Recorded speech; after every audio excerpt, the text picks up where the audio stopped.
Good morning, good morning, good morning. Welcome, everybody. This is Biz Chicks TV. This is the place to find tips and tools to help you do business better. We're here to help you run a profitable business that's fun to run and to take the hassle out of your hustle. And today, I'm here, Terralina, and my friend Francine Gregory is on the road. I'm going to do the best I can with all of these little bells and whistles. So bear with me. We're going to get started this morning because, on Fridays, we love to talk tech, but we also like to talk tech in English. So don't be scared. Sit back, relax. We're going to get this party started. Tech Diva Weekly. We always like to start out with this week in tech, giving you a little history because everything builds on each other. So I want to go over here and I'm going to share a couple of stories with you about this week in tech. Alrighty, dighty.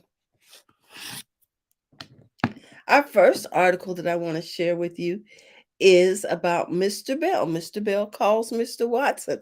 Do you guys remember that? Well, it was March 10th, 1876, that Alexander Graham Bell makes the fateful call to his assistant, Mr. Watson, which is considered the first call made in history. And it goes something like this: Mr. Watson, come here. I want you. Wow. 1876. And now we we can just talk to our phones from across the room, have them make a call for us. Leave alone, sit there and wonder, are we going to get an answer? We expect an answer. Thank you so much, Alexander and Mr. Watson. I want to share with you that IBM introduces the PCXT.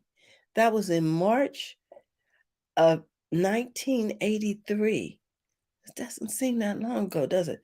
IBM introduced the IBM Personal Computer XT, which stands for Extended Technology, for a price of, are you ready for this?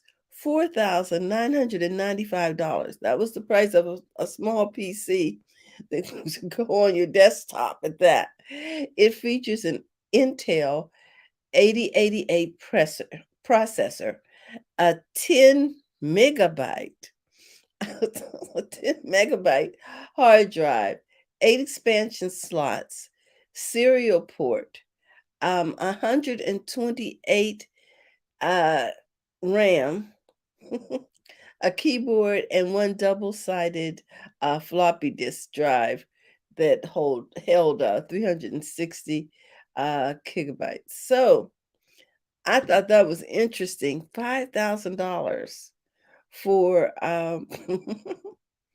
a 10 megabyte hard drive. Wow. A little pricey, just a little pricey. Good morning. Thank you for tuning in. I hope you uh, are enjoying the program. I want to share with you another article about Bell receives the patent for the phone. Reason why I'm talking about this because there's some news today about phones. So I'm so glad that they have the in this week in tech history that we're talking about, Alexander. March 7th, 1876, Alexander Graham Bell receives a patent, U.S. number 174465, for an improvement in telegraph telegraphy, hmm, which will later come to be known as a variable resistance telephone. So he got the patent on March 7th. Oh my goodness. Yahoo. Does anybody remember Yahoo? Yes, many of us are still have Yahoo Mail. Good morning, Dr. Tachi. Hey, no clubhouse? Well, Dr. Tachi, I am on my own channel here, and I'm not sure how to get this news out. So I'm gonna ask you, how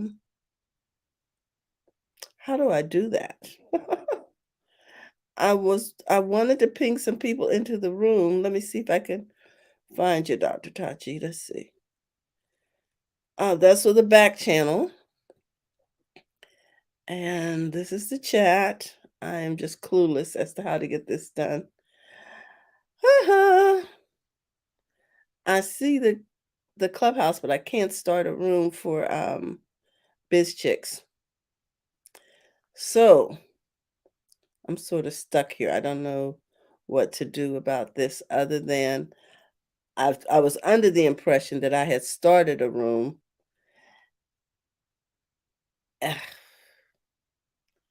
But ask me if I know what I'm doing here. I can share this. Woo! Mm. So let me send you a link to come into the studio so that we can maybe work this out. Because otherwise I'm stuck. Hold on. I will send you an invite here and I'll send it through Messenger if that's okay with you. Hold on, everybody. Let's see.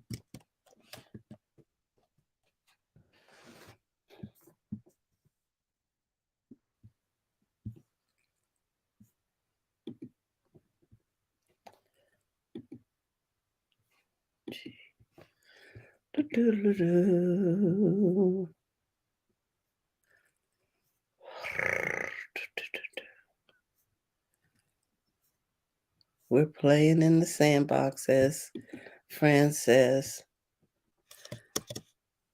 I'm sending you the link via Messenger.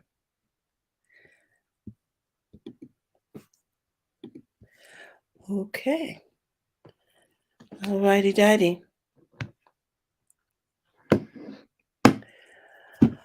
Alrighty. So, article number 3. We are talking about Yahoo officially launches. So on March 5th, 1995, Yahoo search engine officially launches on internet. 13 months later, Yahoo will hold its IPO at a price of $13 a share. Yahoo stock will eventually peak. Are you ready for this? At $475 a share in January of 2000 and fall to $8.02 in September of 2021. So between 2000 and 2001, it went from $475 a share to $8 a share. Wow, who knew? And let me put this, I can also put the link in the private chat for you, Dr. Tachi. There you go. To come in and join us. Alrighty. And let me see if I can do one last article here. Homebrew Computer Club holds its first meeting March 5th, 1975. The Homebrew Computer Club holds its first meeting.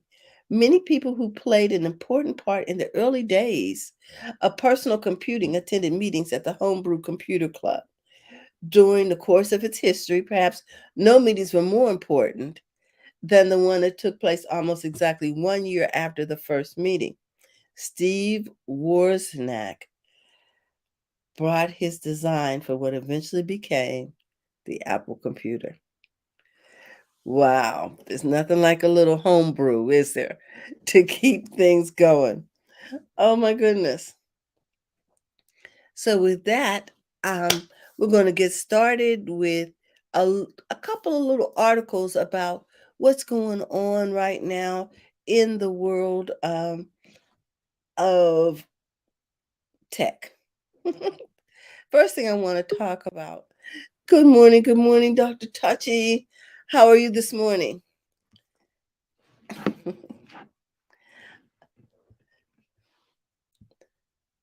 So I'm going to add Dr. Tachi. I know she's audio. And when you're Hey, ready, Tachi, just let me can you know. hear me? Yes, Can you hear me? I can hear you. Oh, I just need to okay, I'm tell. sorry.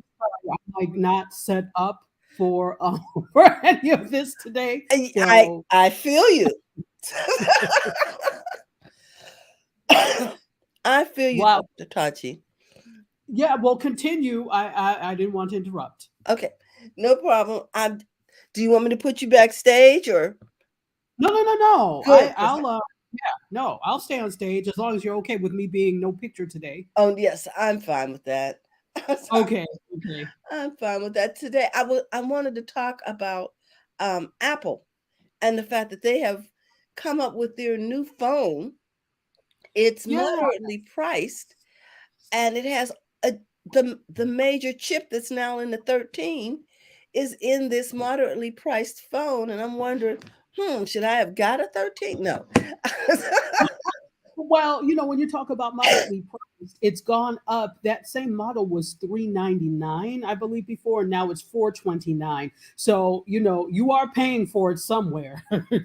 Yes, exactly. And I'm like, okay, it says the device is $30 more than the previous model, and it was released in its second version of the phone on April 2020. I don't understand um, why they released them so close together and the price is only $30 difference. Is it that it has a new chip and the other one does not? Is that what makes this one better? The thing is, this is what I think, in my opinion. I Uh-huh. think that what is happening is that this M1, this proprietary chip is a big deal. It's faster, it allows you to do more things, and it's theirs. So, they stopped using Intel and new computers and new devices a while back. So I think they're really trying to, across the board, shift over to their new proprietary chip. And of course, they made the announcement of the upgrade to the chip, the M1 Ultra, which is Yes. basically can fly. It's amazing, and I think it's worth it. But then you're going to notice the prices that reflected in the prices of the devices. I mean, I'm in the market for a new MacBook, or at least some sort of Apple computer, Uh-huh. and looking, when you talk about the ones that include this new M1 Ultra, you're Mm-hmm. talking about starting at almost like $4,000 for some things, which is a lot for some people. Look who's here. Mm-hmm. Good Hey. morning. Good morning. Uh-huh. She can't hear us yet. Okay, you were saying it's a lot for some people.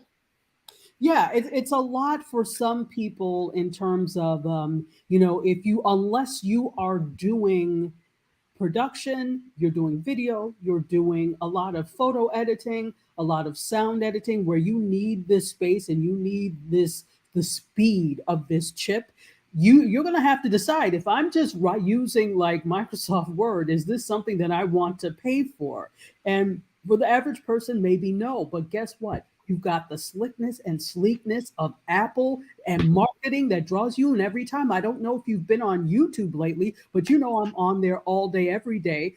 I watched the event on YouTube, but then right after Uh-huh. that, I kept seeing all the commercials for the new iPad that they've released, the iPad Air, Yes. for the oh gosh, why can't I remember the production unit now? The It was like, iPad Pro, it says as well, is 5G capabilities and revamped front-facing camera.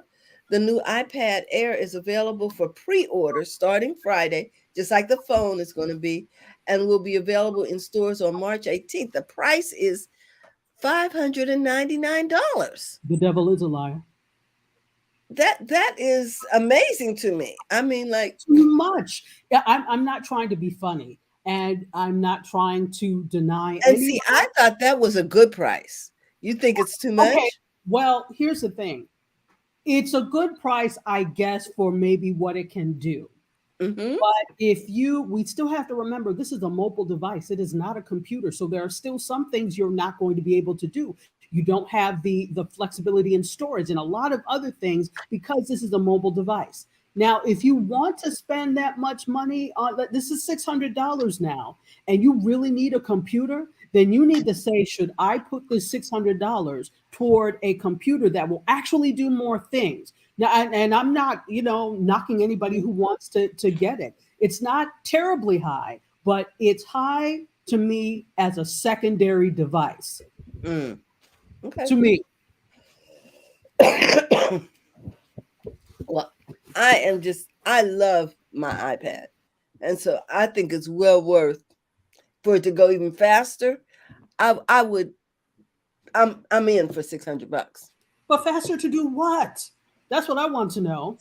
What are you doing that you need to race at the speed of light on an iPad? This is what I'm interested in. Well, sometimes I am mobile and I have to stream and be in certain places producing things for people, and it just would be comforting to me to be there quicker. And so you have a reason. That's the thing. The average person is not going to have a reason. Oh, I see. I use it for business a lot. Right. So if you use it for business, if you're live streaming and that's how you get on, certainly that new chip is going to be a big deal for you. For those of us that are using it for a purpose, my thing is for the casual user who just has an iPad to say, I have an iPad. I don't know if this is worth it for them, but who am I? Chopped liver. So see, I'm coming in. Hello, everybody. Good morning, Terry. How you doing? Can you hear me? I want to make sure my mic is on. All is well. So this is the deal. And just what Dr. Taji said that about the market of who is this iPad for? Mm-hmm. If you're not into tech, you don't use it for whatever, you don't need it. So that's why we have a market of choices. Samsung makes tablets. Whoever else makes tablets. Mm-hmm. And the person that wants a device and if it's based on price, you might go with an Android device. That's fine. Nothing wrong with that. But with Apple, if you're in the Apple ecosystem and you have the budget for it, you will upgrade your technology. And that's one of the markets that Apple has, and they know they have. Also, they have different lines for different things and different prices. And my thing is that, okay, Apple can put out what they want. If you have the, what is it, $5.99, whatever. Yeah. Or the $4.29 for the phone. Mm-hmm. Right. Hold on, I gotta. She'll be back. I was gonna ask if she watched the event and what she thought.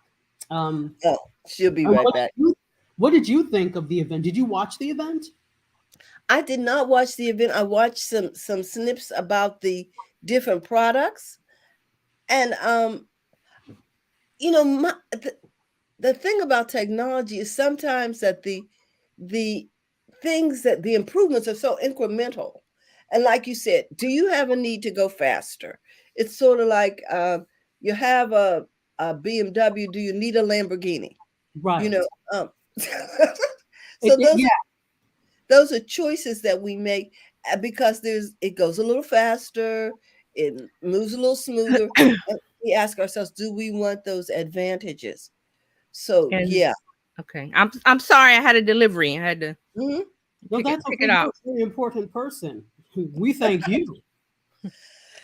So I'm looking at this from a tech person's perspective. I watch Marcus Brownlee. I listen to what the newest thing and everything. And as I was saying, the market bears other brands. So if we're looking at price only, you could say, if I'm on a tight budget, yes, I cannot afford that. That's good. There are other tablets. Let's go there. But if you're in the Apple ecosystem, which means you have more than one device, you have the phone or you have an iMac or a MacBook Pro or whatever, and one or two iPads, they work together seamlessly and you love that. Yes, there is a cost to that. And again, like I said, if that pricing is your thing, then Apple is, I hate to say it, but that's not your market. There are other markets. So I'll say as a tech person, when I wasn't going to watch I wasn't going to watch because like, whatever. But I watched it, and I'm glad I did because I got excited over the new chip, the new M1 Ultra chip, because I am a tech person and I know what those specs mean. So this goes into what Carolina was saying about fast. And I hear this on, I hear this online, like, oh, I got an iPhone 6, I'm keeping it till dead, whatever. Okay, but the newer phones are faster and responsive to the apps opening. Like Carolina said, as a business person, I use it for business purposes. So I want things to open up fast, and that's a different market from the people that are just, I want an iPhone for iPhone's sake. That's not a good reasoning unless you have money to burn. And if you have money to burn it, baby, burn it. But I got excited over the new chips because I'm a tech person. I saw those specs. I saw the new studio. I want that, even though I just got the new mini with the M1 chip, and I was like, I want that, but I'm not going to get that. Why? Because I just bought one of the new chips. Because that's $5,000 kitted up. Mm-hmm. It's about $5,000 to get the one with the new chip. That's about $5,000. Right. I'm not paying that. Even though I'm an Apple person. What's that?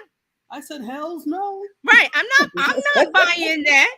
And like I said, if you got money to buy it, love to you. Mm-hmm. If you don't, if that's not in your budget, there are other brands. Everybody does not have to have an Apple just because it's the thing. Keeping up with the Joneses, or whatever you want to call it. Don't do that. Mm-hmm. There are other devices, and like Dr. Taji said, it's like, what are you doing? My thing is, if you're just looking at email and playing Word, what is it, Wordle? Yeah. You don't need this. This is for people that like me and we edit video. I want things to open fast. I need them to open fast. I can't use I have an iPhone 6 right here. Mm-hmm. It's just for the house. It's just to open the door downstairs.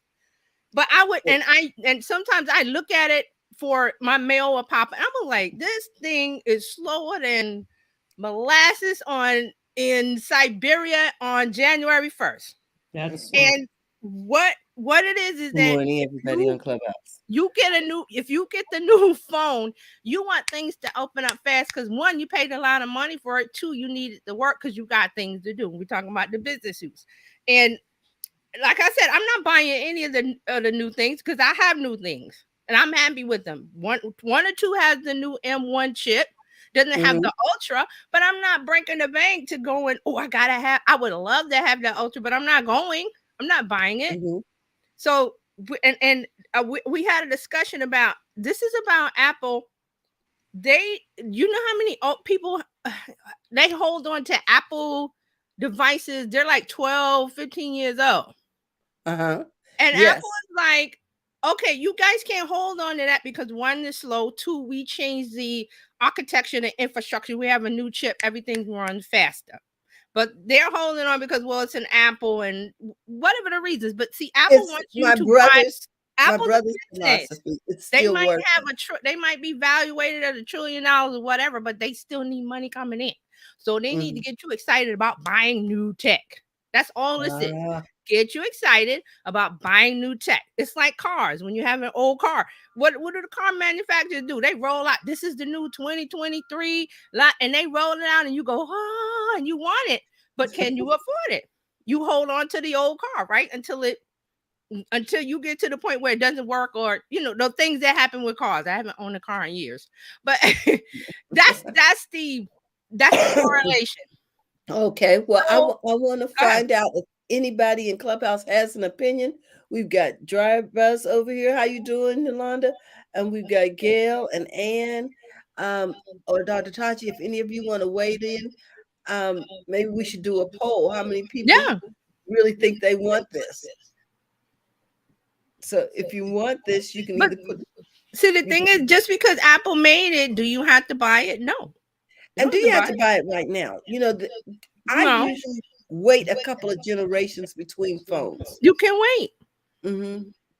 I have an Apple Watch that's like 2 or 3 generations old. I'm not going out every time they put a new watch every year. It's nice, but I'm not buying it. Well, I tell you, my brother runs his tech in the ground because he just uses it, like you said, to play games and answer the phone. So But he doesn't need to go out and spend $5,000. and he doesn't do that. He, Right. like, I don't know Right. how old his iPad is, but it's still functioning and he's cool with it.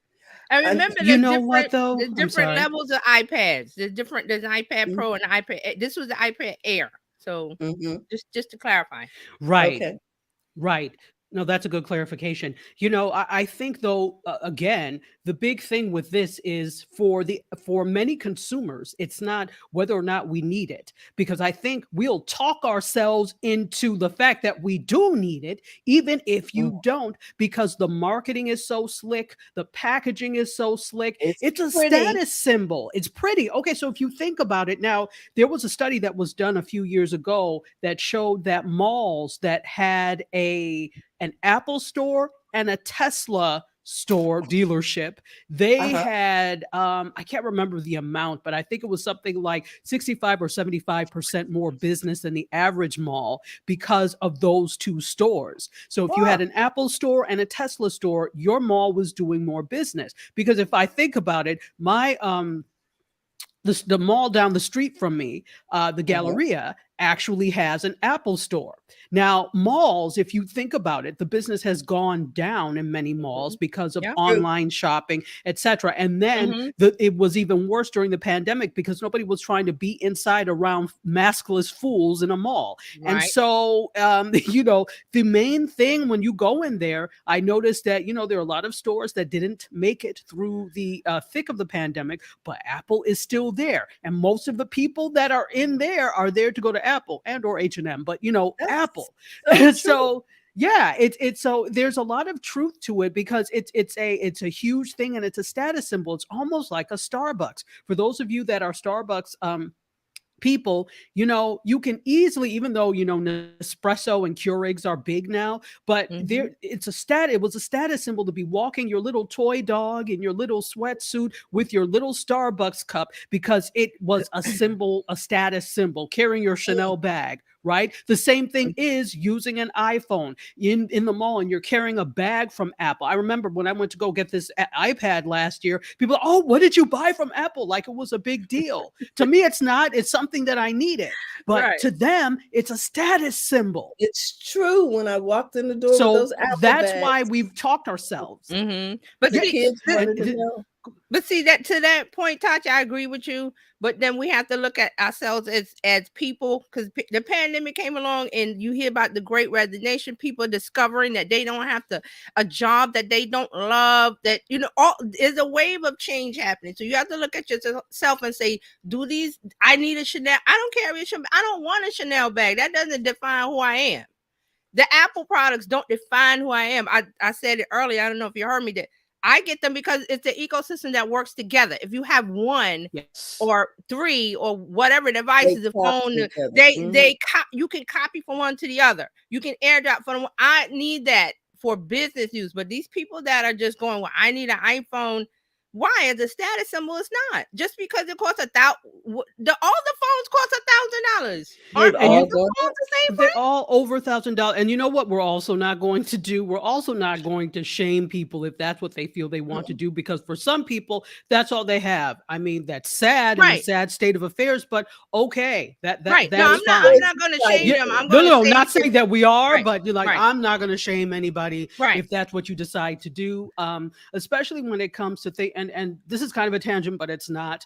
I watch an awful lot of YouTube, and there's been a lot of talk about, and all of us are YouTubers, so there's been a lot of talk lately about, for example, Black women and luxury.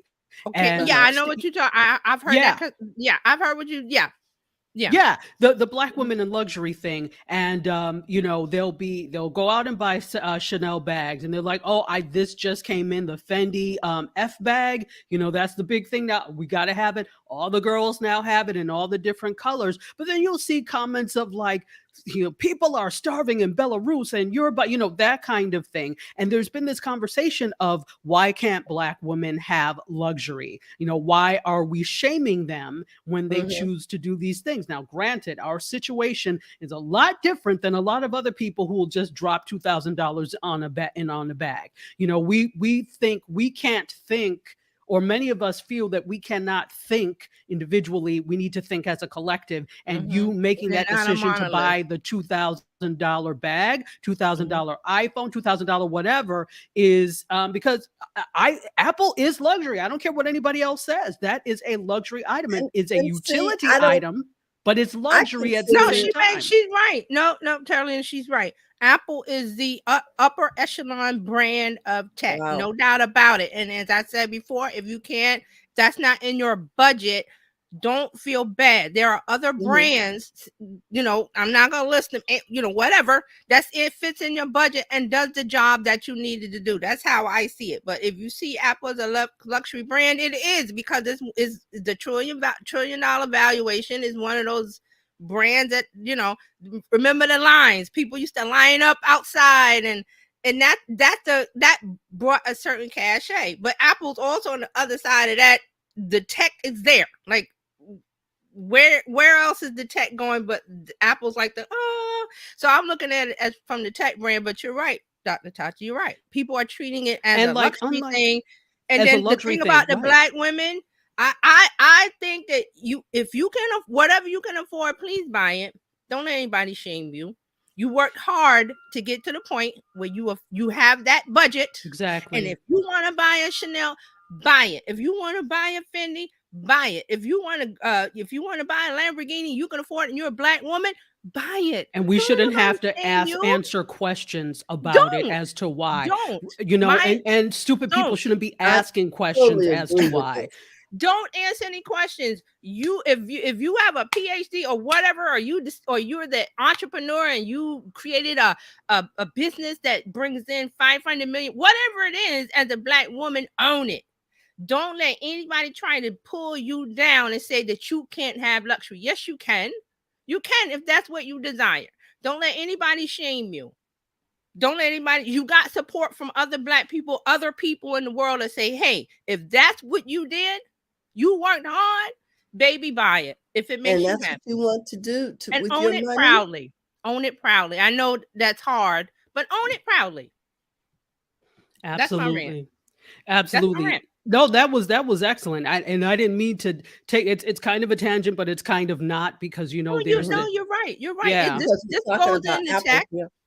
It goes into, why can't Black women have things that other people have if they're on the same economic, social level and they have the budget for it? Because our dollars are supposed to be for the struggle. That's always been the thing. Our dollars are for the struggle. We're going to uplift. And I'm like, why are we the only ones that have to sacrifice happiness to do that? We don't. Why are we the only ones that have to be everything for everybody? And why do we have to save the world? Can we take the cape off for a hot second? I know. Can we just buy the iPhone, damn it, and be happy? Can we just buy what you like? Can we just do that? If you see a pair of boots, those thigh-high boots that Mary J. Blige wears, and all those, I see online, I'm like, those things are like thousands of dollars. Buy it. Don't be ashamed. If it's within your budget, because we also have a problem with buying things outside of our budget. We're not talking about, if you still got the student loan debt, please pay that off. Don't wait for the government to, they may or may not, but you pay that off and get that monkey off your back, so you have more discretionary, disposable income to buy those things that give you pleasure. Because I'm going to bring up the pandemic. We're in this area where we're coming out of it. It's still there, but you've been suppressed mentally, or you've been depressed mentally, or you haven't been able to do the things that you want to do. Now is the time to do it, and be proud of yourself that you made the effort to create that income that gives you the ability to buy what you want to buy. Like I said, I'm not shaming I don't want a Chanel bag. I'm not going to shame anybody that wants it, or the Hermes, or any of those luxury brands. Have fun. That's not my thing. But if that's your thing, don't let anybody talk you out of it, down. Sometimes you got to walk away from a conversation if that's what's, if you're being bullied about that. Walk away from it. If you got a YouTube channel and there's nasty comments, delete them, block. I'm like, delete. What are they doing? Real Housewives, delete, block, unfollow, this, that, and that. That's I how think I missed some raised hands over here, Dr. Oh, okay, Tasha. go ahead. So we just Did I? Raised hands in Clubhouse. in Clubhouse. Yeah. Oh Can well, I you? can't see them because Okay. yeah. Let's see his raised hands. Yeah, let's hear what the Clubhouse says to say. Let's Yeah, see if Ann and anybody wants Gail. to speak. Hey. Okay. I'm going to invite them to speak. So if they want to speak, they'll be able to speak at this time. And Oh, they Ann, can raise hands. I forgot you can raise your hand in Clubhouse. mm-hmm. So I'm going to let them know that if they want to, just raise your hand, and we'll bring you up. And I'm looking. I got a couple of messages right. And by the way, I Ann, love the earrings. good morning, Ann.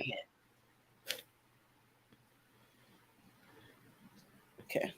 All right. Somebody So coming to the stage.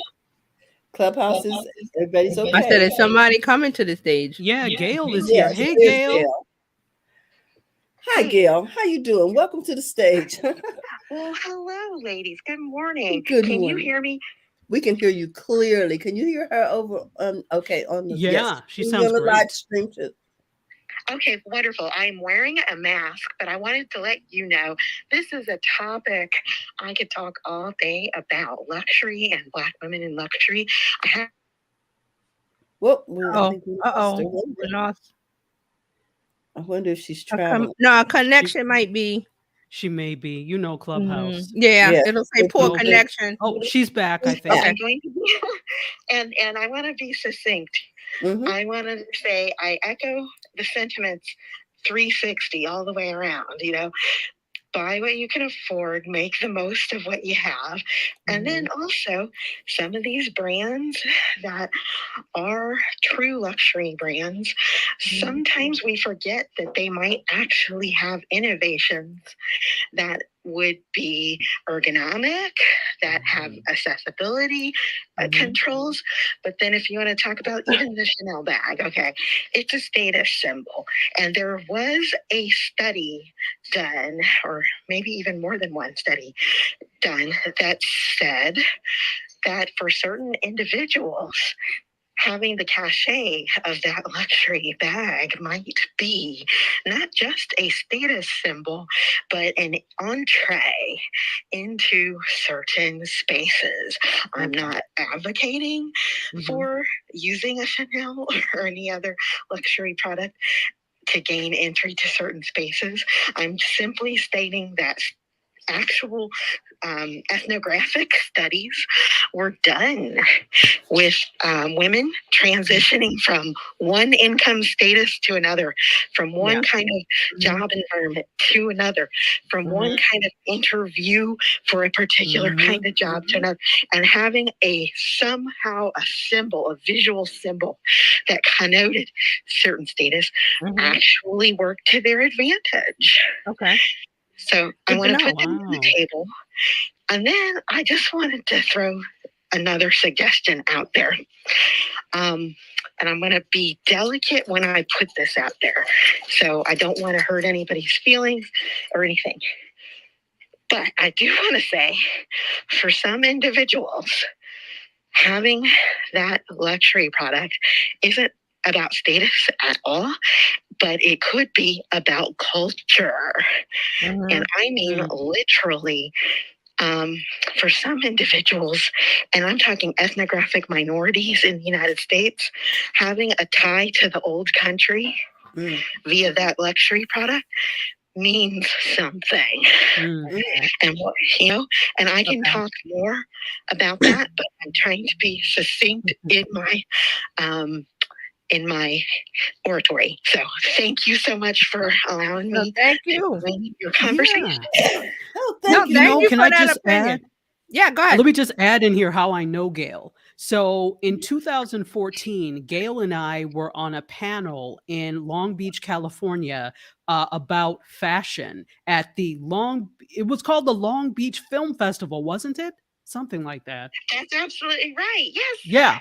Dr. Dodgy, we were on that panel together. We were on the panel together talking about fashion. I was talking about kind of sustainability in fashion. It was all aimed at fashion. And so that's actually how I know Gail. So I know that this kind of thing, the luxury thing, is right up your alley. Absolutely. And like I said, I just enjoy being part of this conversation. And you want to know something else? The fact that we can have this conversation on a Friday Mm-hmm. without anybody looking over our shoulder, without anybody asking us, what are we up to? Or what's next on our agenda? That speaks volumes. Mm-hmm. Absolutely. And Yeah. that's luxury. That's luxury too. So Absolutely. Yeah, bring the it on. internet is a powerful tool. I always say it can, there are good actors, bad actors. It can be used for good things and bad things. It's your focus. It's your Mhm. focus, and you focus on what you want to focus on. So yes, I agree. I love that you brought up the thing about the luxury brands, because especially I'm going to say probably in Hollywood or filmmaking or that area, you have to the things you wear and the things you carry says a lot about you. I do agree Well, with that part. I know that these bags can start a lot of valuable conversations Mm-hmm. in the right spaces. And I've been told that even people talk about things like luxury eyewear at the boardroom table.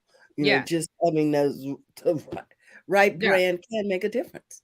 Absolutely, because if you're looking at somebody, if they have on the 2 for $5 America's Best brand, you look it there is a difference. We are visual creatures. Is it right to judge people and put them in categories based on these things? No, not at all. But No. we are drawn to, when you see somebody with a nice pair of frames, oh my goodness. And they don't even necessarily have to be designer per se, or designers that we are familiar with. It's just something that is aesthetically pleasing and that says money. It even goes as far as perfume. There are perfumes that say that person has money. So the olfactory senses. This is so off topic, but I no, absolutely. I think that's Yeah, we I we think did that's go down a correct. rabbit hole with this, but sometimes these different things are just symbols of legitimacy in different circles.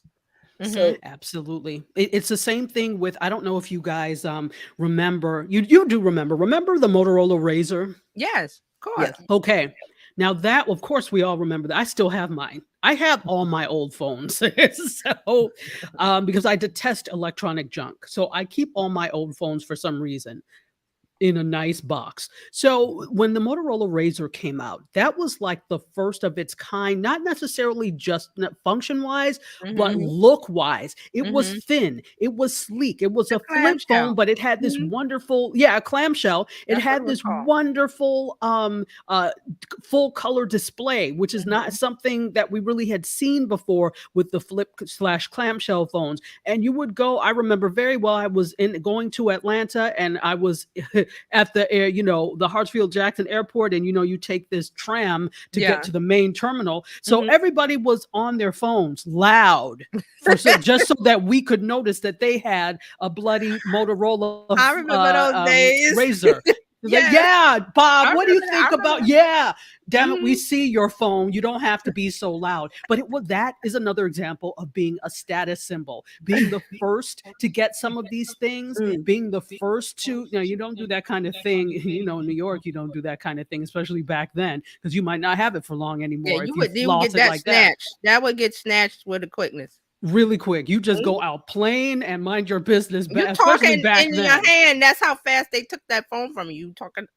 It's gone. Exactly. That's why you don't worry about it. If No, you can't say it before you get out, then wait till you get exactly. someplace where you could do it. Now, Right. and again, that was more so years and years ago where it was that bad. But the Motorola days. But I think the thing is with tech, and tech is really not a luxury at all. It's necessary if you Mhm. want to advance. However, there, like Terry was saying, or TJ was saying, Apple is a brand of tech that is considered luxury. So It's it's the up to top of the you. heap.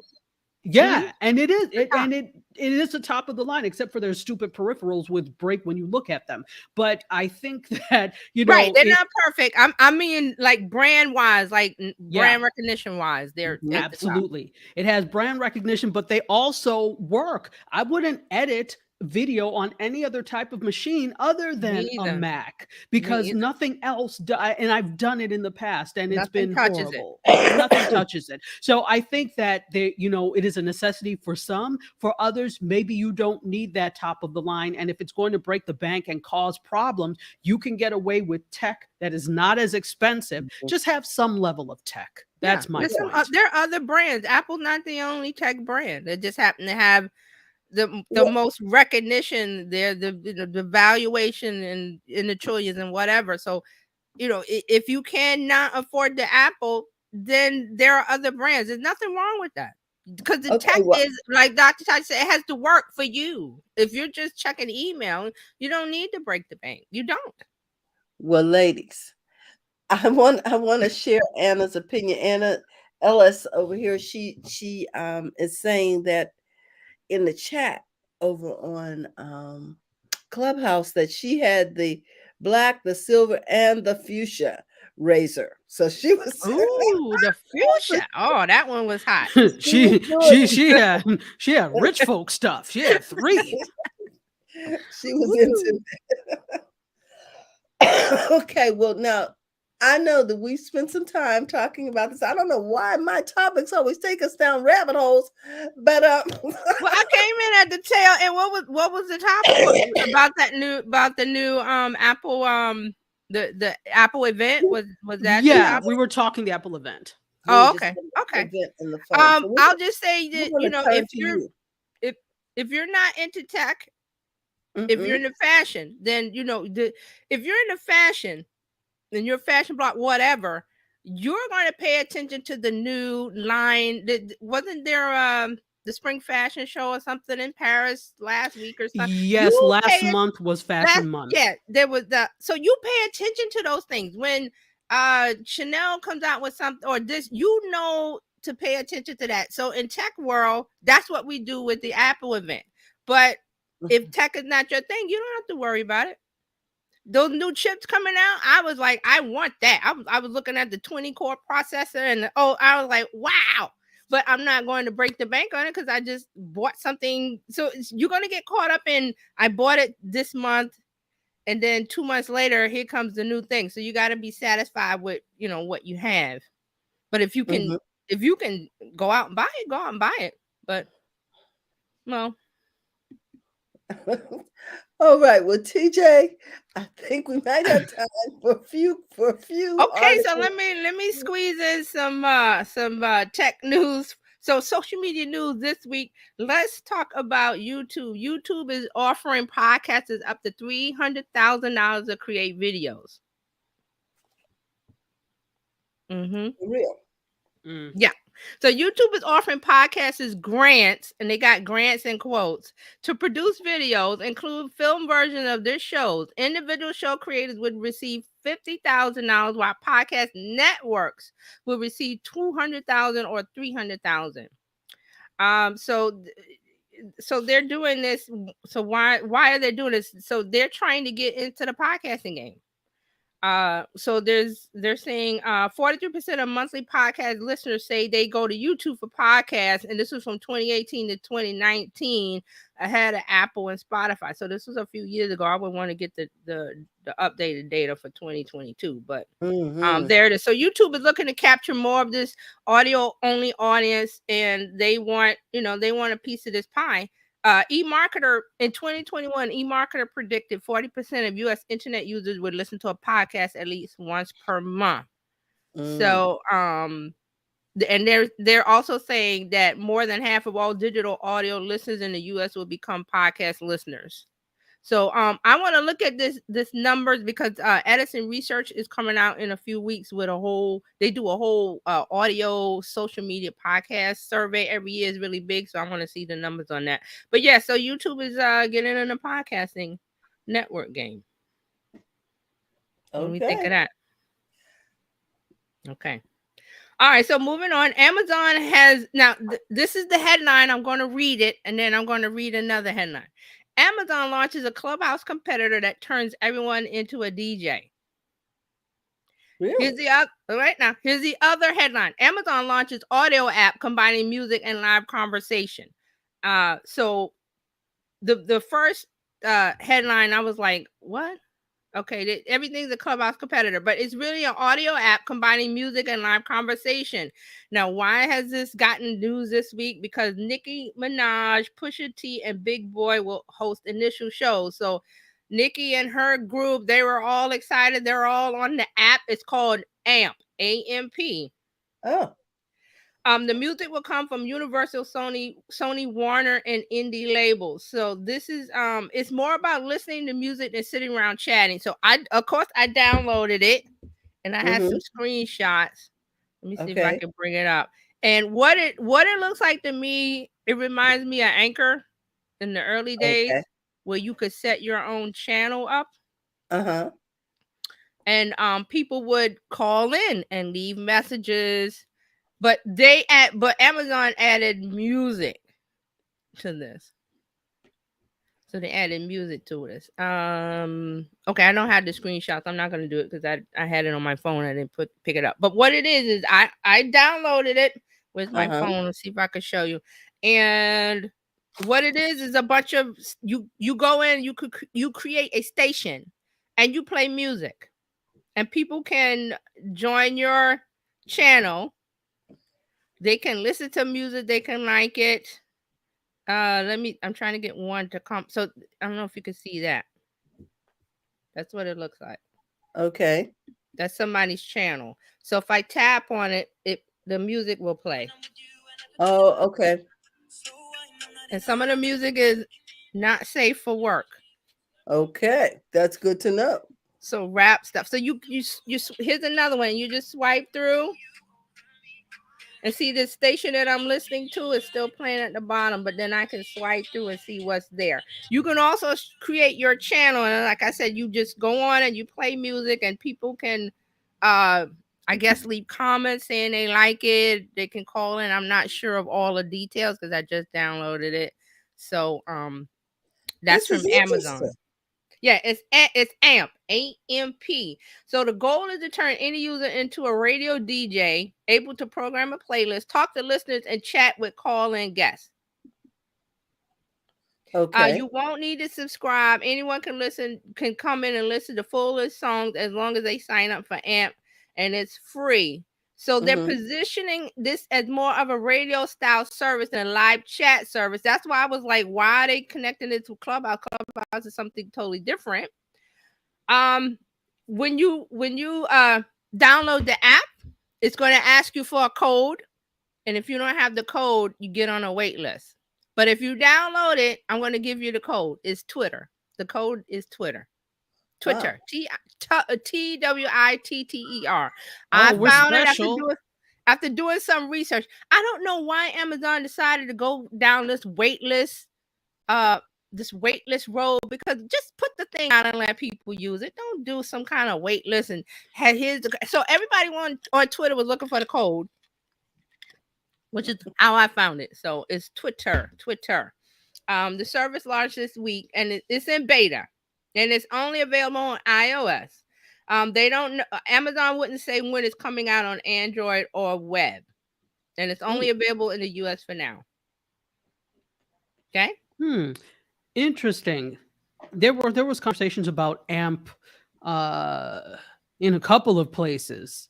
Twitter, I think, is where I saw the most, though. Yes. Have you used it? I mean, obviously.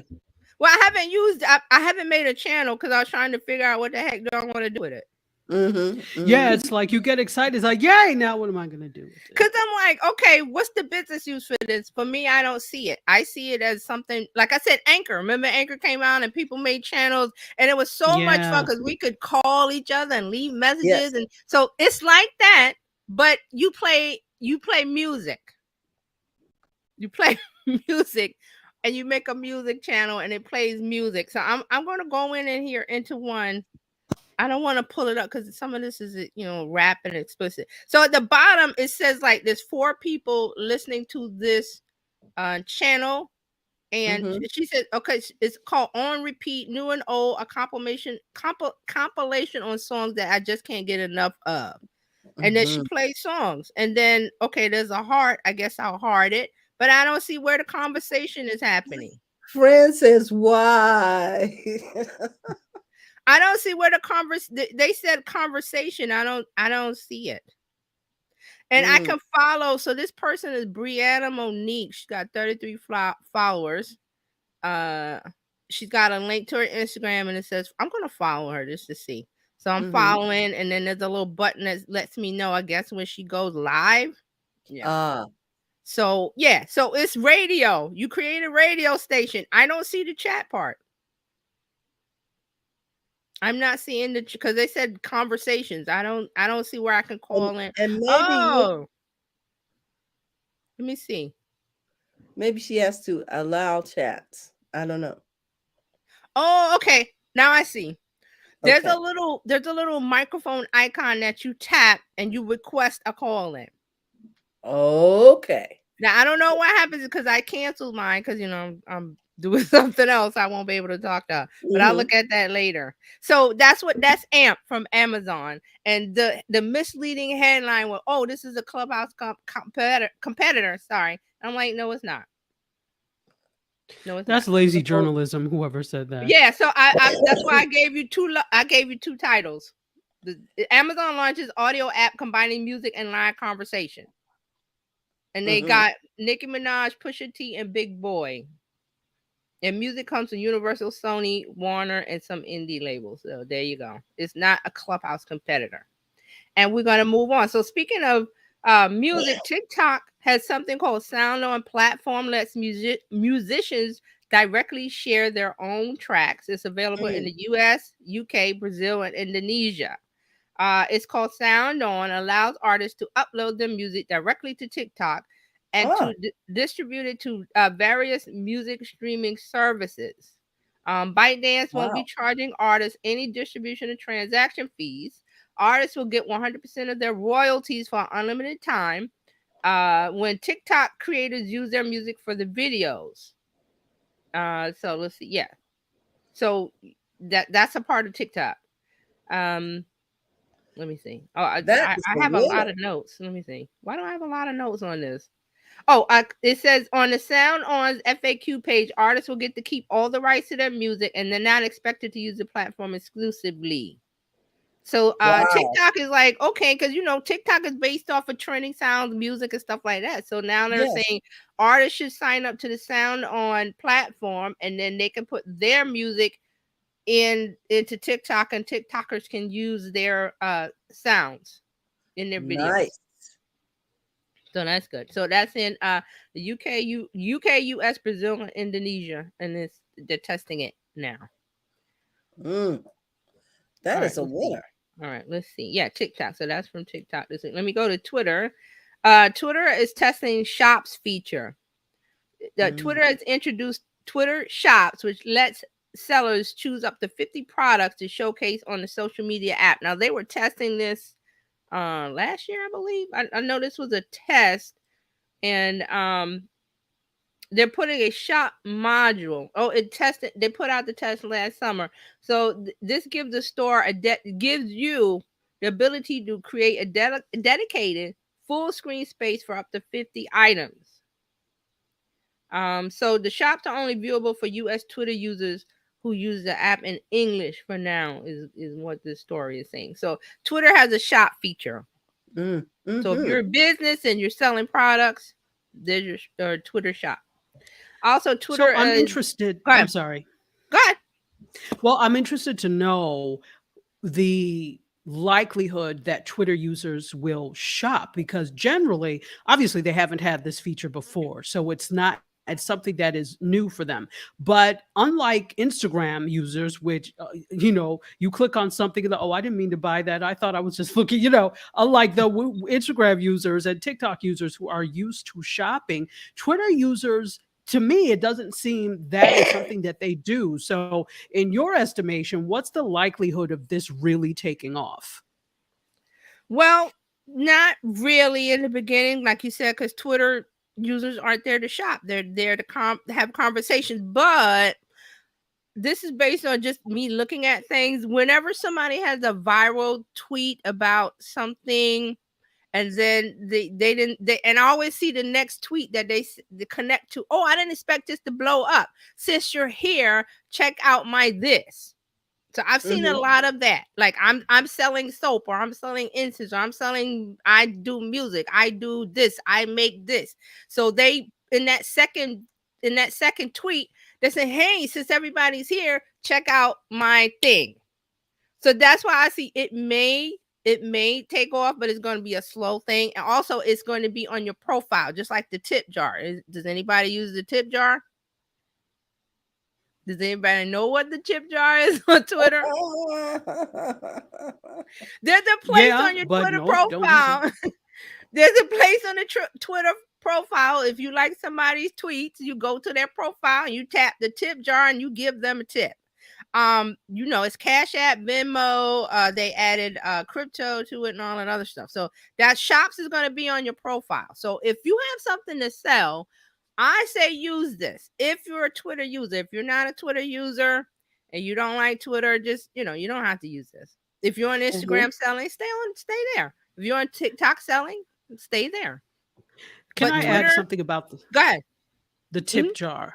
And I know that's, since you brought it up, we just had this conversation this morning in Feed Your Dreams about, for example, Uber and tipping and tipping culture. And, the thing is where the way it's been set up is that, like you said, if you like somebody's tweet, you can tip them. If you like, when you do an IG live, certain profiles are able to add, where you can get tips for that, and so on and so forth. Same thing with YouTube, etc. But my thing is, and I think it's great that people want to tip for great content. I absolutely do, because after all, we pay for streamed content, we pay for other things. I think this is great, but it's the expectation of that a livelihood should be carried by the end user instead of the company kicking in things and only doing asinine things like, oh, we'll have a creator fund where 2 of you can get it, but you're making billions off of us. So I'm not suggesting that they need to pay people's salary, but it feels like, because these platforms, we are getting a service from them. Definitely we're using their server space, but they would not have a platform if it was not for the creators. They can't do it. Right. So it just partnerships. Yeah, it's partnerships, but it just seems to me like I think tipping is great, but it feels like there's almost this expectation that in order to go straight to your community to get to know which you're making money off of us. Where is the revenue split? So that's just my thought process. Well, I'll say this about all of the things that are available. And let me see. I just thought of something.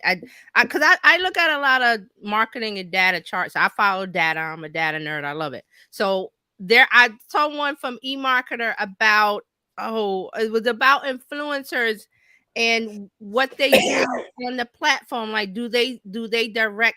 Let me see if I can find it real quick, guys. I'm sorry, because it ties into this about what these influencers are doing on the platform, and they're not directing people to buy things from them or their offers or whatever they have to offer. Let me see if I can.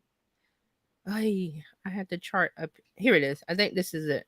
It's called "What Tool Do U.S. Creators Use to Own Their Audience Outside of Social Media?" This was November 2021.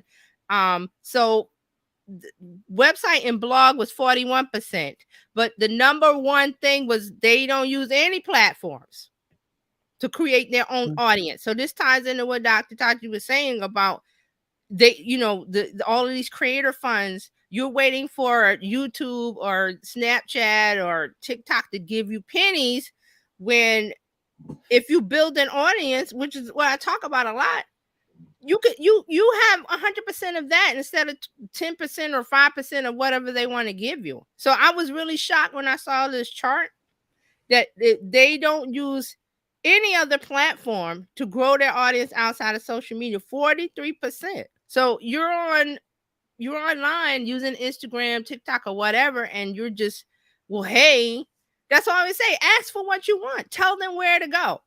Buy my this, go this. And if they don't want to buy it, they don't have to buy.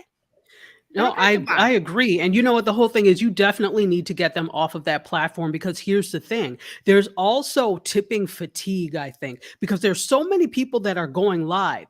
If you tipped every single person that you followed that went live, you would go broke. It's impossible to do Mhm. that. So you really have to hone in that audience and take them off of that platform so that they can feel that they are getting you and something special Right, outside of Instagram, outside of TikTok, right, because I'm already tipping 10 million other people on those platforms, and I can't do you. So what are you going to offer me that is, take them off of the right, platform? Yeah. right. Valuable. If you're giving out valuable information, that's the key. Not you're just on there doing whatever. I don't care about that. But you're doing valuable information. This is the second part of it. You've got to drive them to your media, what you own. And if you don't have it, you should have it set up.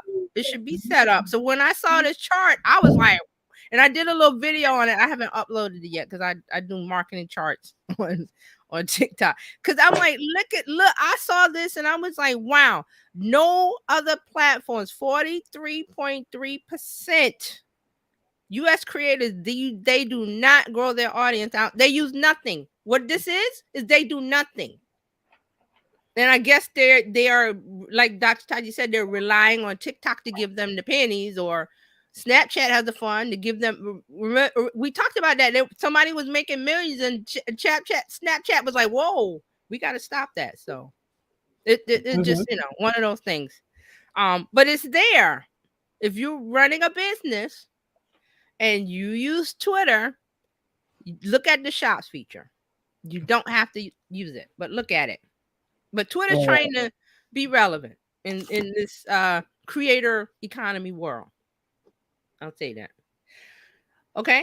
All right. So we'll move on. One more for Twitter. They have an alt text badges. This is for accessibility.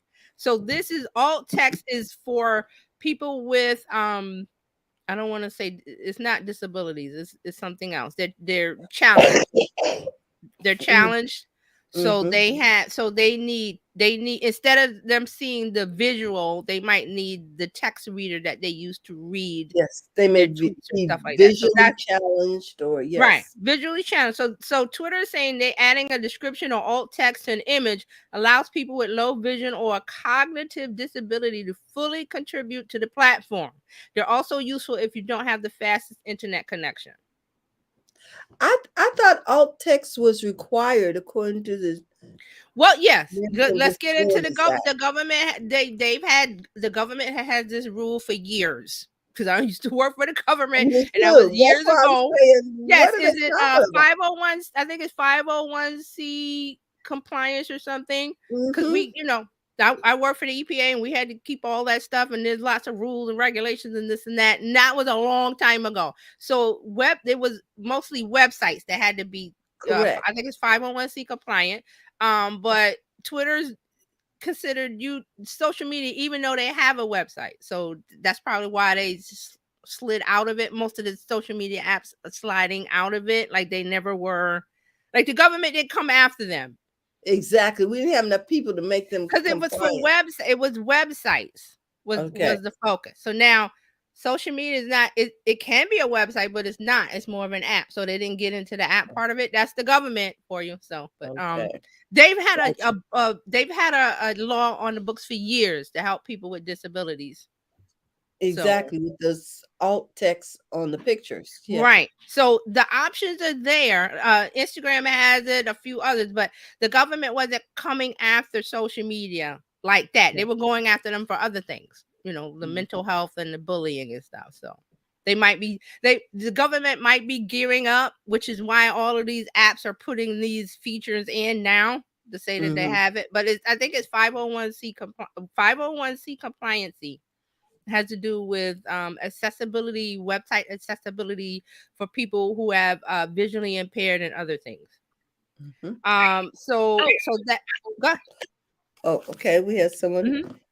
Gail, did you want to say something? Yeah, I just wanted to interject regarding the accessibility and the 501c3s and the compliance for the American with Disabilities Act.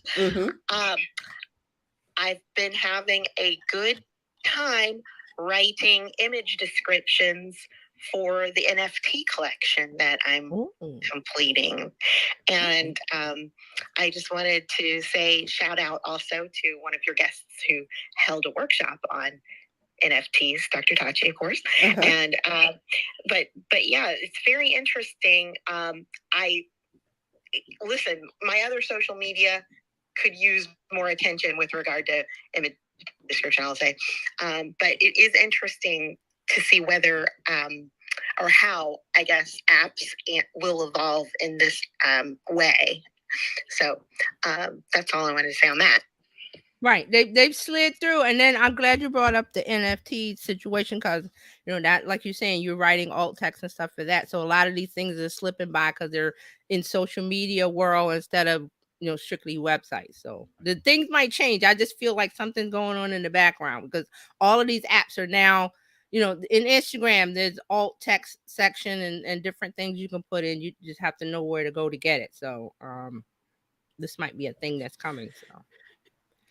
I'm wondering okay. with I'm sorry.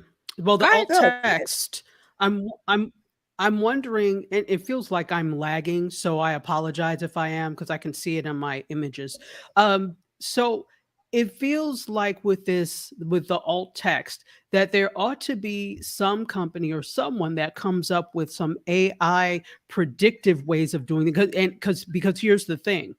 Even though this is something we should be doing to be inclusive, for many of us, we're not doing that. We're not. Think about every time you post, are you also doing the alt text for the images that you're putting there? And also, thinking about, and this is not an excuse, but if you are a solopreneur and you're doing, for example, social media management for a few companies, maybe 2 or 3 at a time, this means that every time you post something for them, which is, several times a week, times multiple companies, you're also doing the alt text, which can get to be a lot if it's just you doing it. So I'm wondering when we will have a company, or maybe there is one that exists that uses AI to predict or to discover what these images are, and then you can just go in and kind of like with the captions, it can determine what you're saying, and then you just go in and correct what's not right.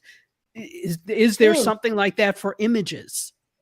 I'm sorry, I had to mute myself and take a call.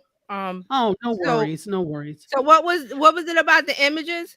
Yeah, I was asking, is there some sort of AI or program that can predict or that can translate what these images are? Because there's so many people who may be solopreneurs doing social media by themselves, that to put descriptions for each photo can be a lot if it's just you. So it seems like there should be, just like with captions, it can predict, it's predictive in terms of what you're going to say, or not predictive, but it translates what you're going to say, and you just make the corrections to what's not right. Is there something like that for images? Not for apps, not for like Instagram and stuff like that. I remember there was a graphic program I looked at for websites. Like you could make the graphic and then it would put the alt text in somehow. But that was for websites, and that was a while ago. Okay. Gail?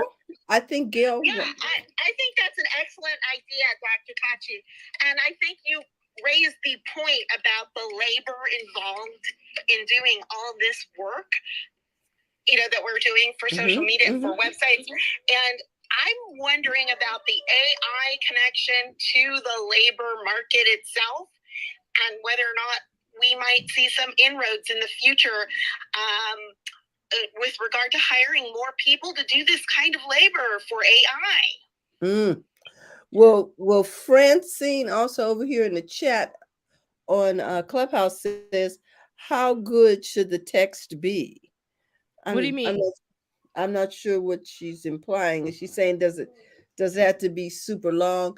I know they only give you so many. It depends on the platform. So I'll give you, for example, LinkedIn, when you put an image in with a post, there is an alt text section. I think it's 300 characters, but it will tell you how much.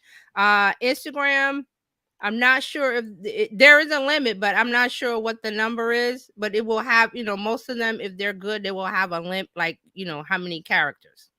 So LinkedIn has it, Instagram, Facebook doesn't, or do they? I'm not sure. I'll have to check.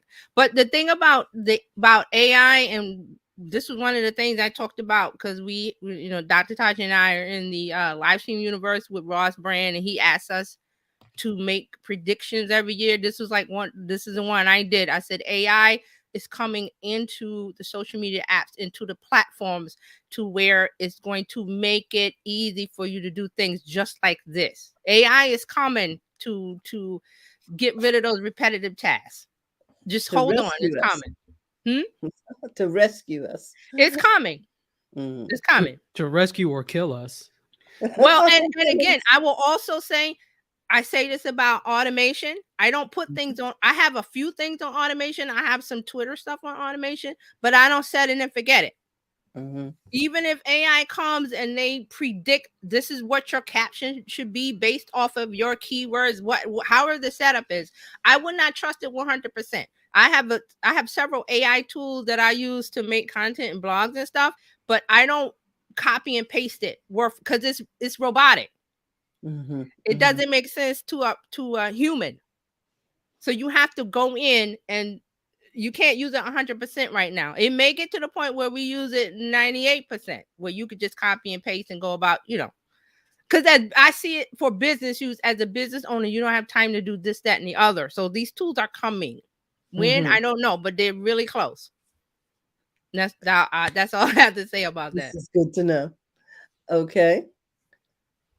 Okay. So what's next? Well, did we answer Dr. Taji's question? Because she was saying something about I the think we images. did we, Doc? Yeah, absolutely. Several times over. Oh, okay. All right. Okay, so let's move on. Instagram real quick. Instagram announced a new creator portal to help influencers grow their brands. And I had the video from Adam how do you say his name? Mosseri, whatever his name is. The CEO I think you're right, Mosseri, the head guy for Instagram. So he says Instagram has built a hub for creators and influencers called the Creator Lab to help teach users how to grow their brand. He made an announcement on his Instagram. If you want to go and see it, it's there. I downloaded, but I don't know where it is, and I don't want to take time to try to figure out where it is. So this is what he said. This week, we're announcing the Creator Lab, which is programming for creators by creators. We believe in the importance of the creator community. It is programming for creators. The lab will be comprised of information and lessons that influencers and content creators wish they had learned early on in their careers. So he's putting this together. There's a landing page for the Creator Lab. I'm not sure I can put it in the chat later because I don't have it here, but you'll be able to go there and get tips on how to grow your presence online as a business and increase the money you make on things like brand deals. So they're starting like a little creator portal school for influencers. Okay, I want to make sure I got everything. Let's talk about this WhatsApp. If you use WhatsApp, they have a new browser extension to make web chats more secure. It's called Code Verify. It's a browser extension from Meta, and it wants to improve the security of WhatsApp's web version, because you can use the app and you can use WhatsApp on the web, on the desktop. So this is to make it difficult to compromise data or the privacy of WhatsApp end-to-end encrypted messages when you're using the browser-based version, because it's two different. Even though WhatsApp is available as an app and as a browser, they work differently just because of the nature of the infrastructure. But even though it's the same thing, if that makes sense. So they're using a CDN, which is a content delivery network, to help with this. So basically what happens is that your browser extension will use a traffic light system to show you whether there are any issues within WhatsApp securely. So green means everything okay. Orange suggests you might need to refresh your page or there's something interfering with Code Verify. Red means there's a problem and they'll have a WhatsApp help page to help you solve that issue. So that is WhatsApp, if if you're using it. Let me make okay. One more thing I want to add. Pinterest expands the shopping feature to have an in-app checkout. So if you use Pinterest, they're moving deeper into e-commerce because Pinterest, if you pin something, they want to make it easy for people to buy from you. So there's an in-app checkout features in beta for some Shopify sellers in the US. They're going to expand this access later in the year. So they're having that addition because they're saying Pinterest is saying users have been asking for a way to shop directly on Pinterest without completing purchases without leaving the app. So if you're a Pinterest user and you're selling things online, you might want to take a look at that. And that is your social media update for this week. Oh my goodness.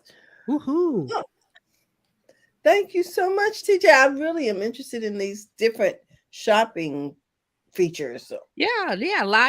Live shopping, e-commerce shopping is just growing leaps and bounds. And it will continue to grow. So that's why I said if you're on Twitter, check out the shops. If you're on Pinterest, check out the shops feature. Okay.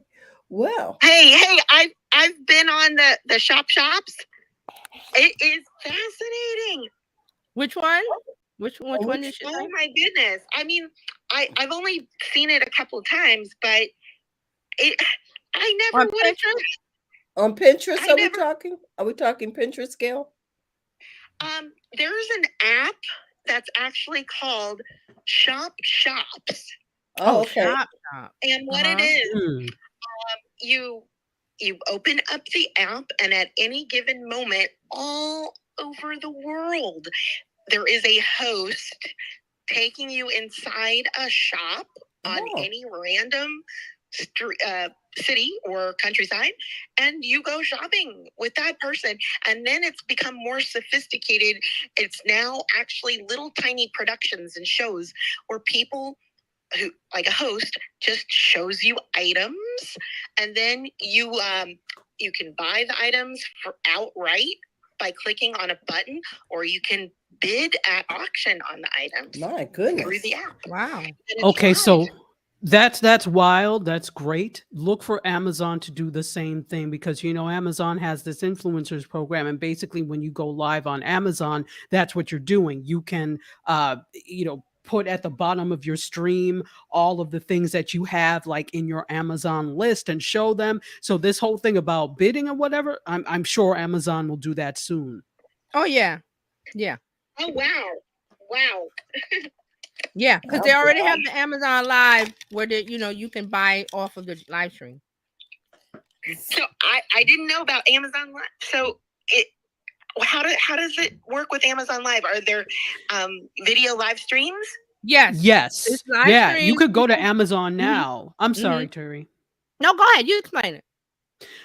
So you can actually go to Amazon now, and there will be at any given moment, there's probably someone live. It's not as many people that go live as, on a regular live stream platform because you have to be an Amazon influencer to do it. So I actually am an Amazon influencer, but I just haven't had time to do as many live streams as I would like. I think I've done 2, but I said this weekend I was going to start to do that. So when you do it, it's like, and it's good. People came into my live and we had great conversation and I was talking about different things. But with that, it is really aimed at getting more sales on Amazon. So they don't want you to just sell. You need to have content as well. But keep in mind that you need to be pushing something from your lists or whatever, So yeah, you just apply for the Amazon influencers program. They check out your social media and then they approve you or whatever. And then there you go. This is in the app. Somebody's live streaming right now and selling. When it's cold and water just doesn't do anything.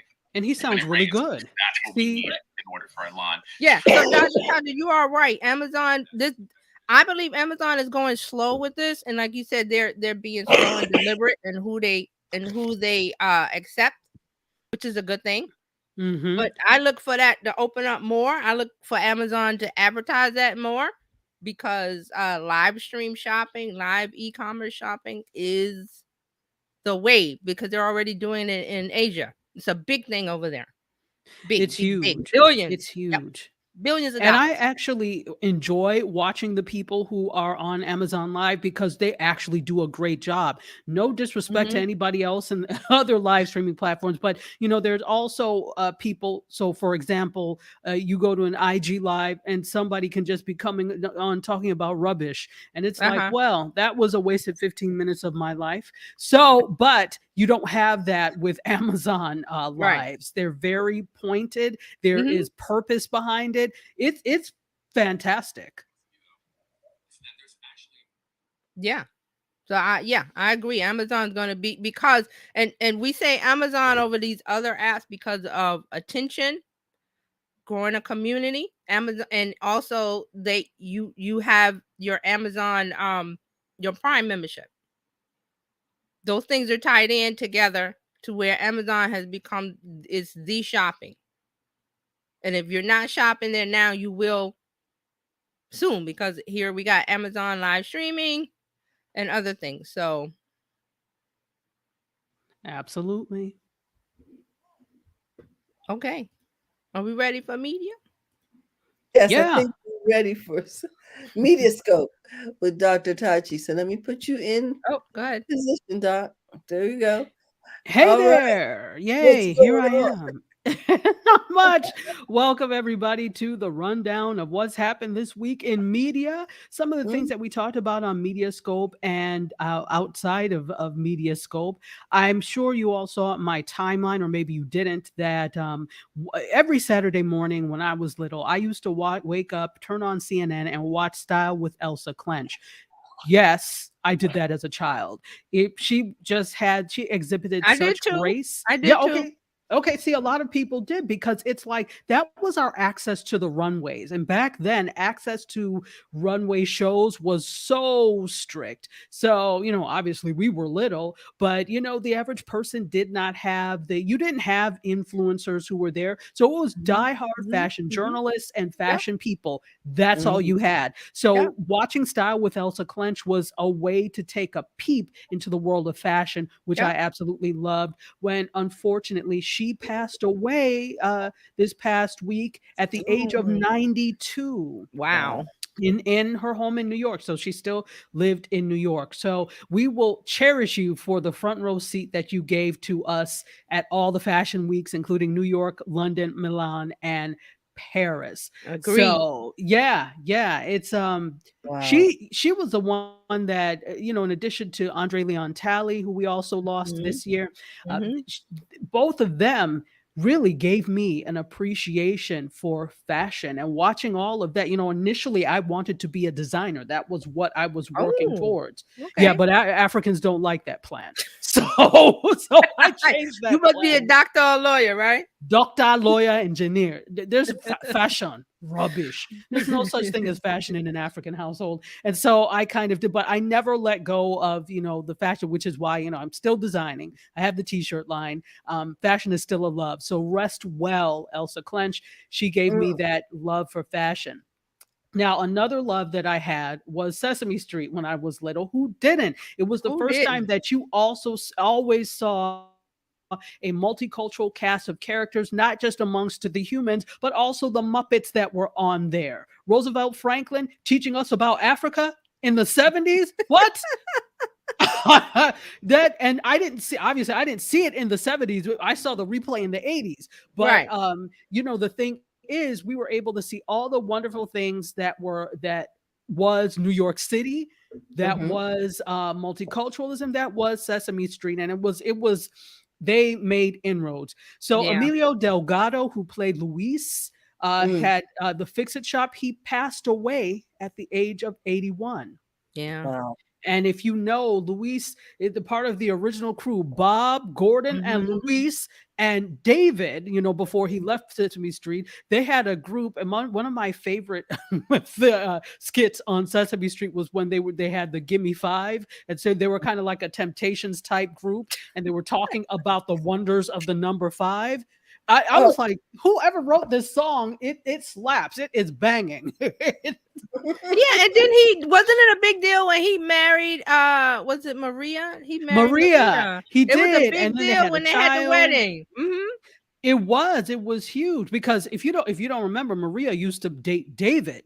Then David left the show, and then Oh, I didn't know yes, that. yeah, on the show you don't remember they were dating. Mm. Yes. Anyway, I remember a lot of things that people don't remember.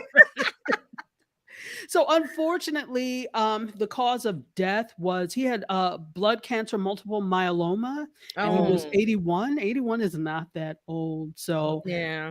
he passed away actually just yesterday.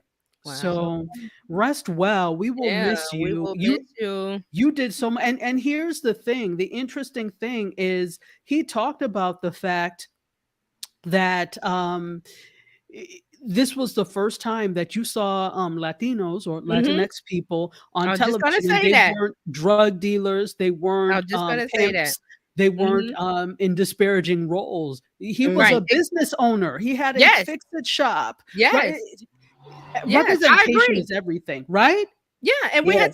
we had to give a shout out to PBS because it was Sesame Street and some other shows. I'm trying to think of the other shows where you were talking, about representation and seeing Latinos, Latinas, and different things like that in the 70s when that representation wasn't there. Because you have to Exactly. remember, we see almost every culture represented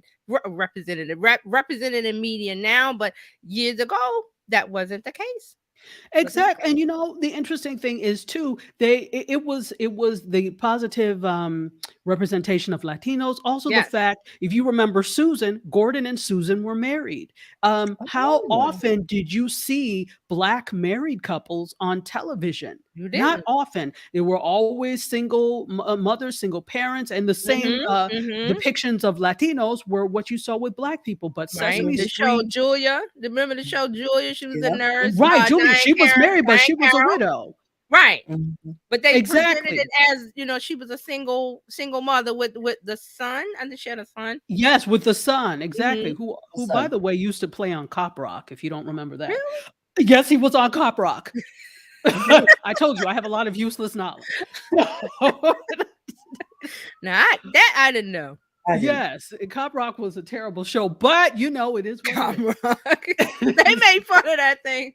Okay, we getting off. We getting I off. know, I'm sorry, but rest well to both Emilio Delgado Mhm. and Elsa Clench. You made such contributions to the world of They did. journalism, fashion, and television, and also children's television.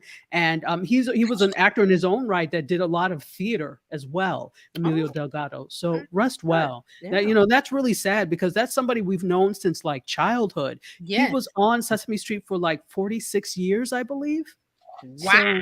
So, yeah. And then I don't know if you remember, but when HBO bought the rights to Sesame Street, this is why when you watch PBS, you're seeing old versions of older because HBO has the first right to air it. To Then air it, 9 months later, you Mhm. get it on PBS. Well, when they said, "Oh, well, we're going to replace Bob, Gordon, and Louise," there was an uproar. I was like, I don't know how you thought you could get away with it, but you better fix it. So they didn't get rid of them because we were like there with pitchforks tied, their hands tied behind Yeah, them. You no, better you fix it. can't touch your childhood nostalgia shows, whatever decade Mhm. you're in. You Exactly. So can't touch it. rest well. Rest well. Let's talk about Steven Spielberg. He has a problem with something else, as per usual. Well, we well, talked about this man always has a problem with something. I mean, and I kind of agree with him on this, but we talked about this about 2 weeks ago. The fact that they are going to pre-record 8 of the Oscar categories. They are going to be so the Oscars is it Saturday or Sunday? Sunday, It's and this so. weekend? I think it's this weekend. I have to look at the date. It's either this weekend or next weekend. So they are pre-recording 8 of the Oscar categories. The actual broadcast of the show starts at 5 p.m. Pacific time, which is 8 p.m. Eastern. The hour before at 4 p.m. Pacific time, they are going to do the categories, the 8 categories, and then take that recording and insert them into the 5 o'clock show, as opposed to doing all those categories during one show. Now, it was said by the head of the Motion Picture Academy that the Oscars that they had to you have to consider the fact that this is also a show. It is an award ceremony, Right. but it's also a show. To Mhm. which I've been saying yes for years, because you all are boring at this point. But many in the Academy are not happy, including Ready Player One, Steven Spielberg. So he voiced his concern over and his disappointment over this decision to move the presentation of these 8 categories to the hour before the actual broadcast or telecast, which is going to be on ABC. So he said this in an interview with Deadline Hollywood. And he said, I disagree with the decision made by the executive committee. I feel very strongly that this is perhaps the most collaborative medium in the world. All of us make movies together. We become a family where one craft is just as indispensable as the next. I feel that the Academy Awards, at the Academy Awards, there is no above the line, no below the line. All of us are on the same line, bringing the best of us to tell the best stories we possibly can. And that means, for me, we should all have a seat at the supper table together live at 5. Now, I agree with it. As a filmmaker myself, absolutely. There is no film without the sound. There is no film without the colorist. There is no film without the head of costume, without the editing, without everybody that is quote unquote above the line. There is, and the actors, the script writer. There is no.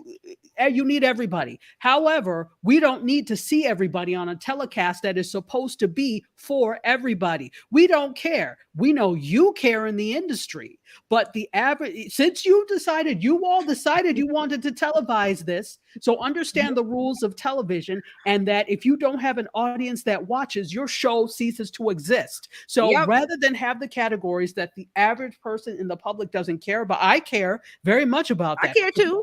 But the average person doesn't. So if you want to have, you only get advertising dollars where you have eyeballs. And if you don't have eyeballs, guess what? You don't have a televised show anymore. So Steven Spielberg, once again, is ringing, his words are ringing like, get off my lawn, like old man who doesn't get it. I got a suggestion for Steven Spielberg. He's got lots of money. So why doesn't he produce the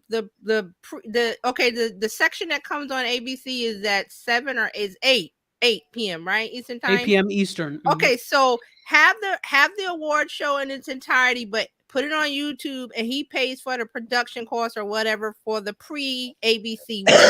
Have a pre-show. And if you want to watch it, you go to YouTube and watch it, just like they put Coachella on YouTube. So why doesn't he? Since he cares, and I agree, I want to see that. So the people that want to see that will know to go to YouTube and watch it before the televised awards that ABC has paid for with advertising dollars. And I think that is a very formidable plan. He can pay for it. Well, does he want to? These people don't use their own money. They use other people's money. You're right. Right. But he's got right.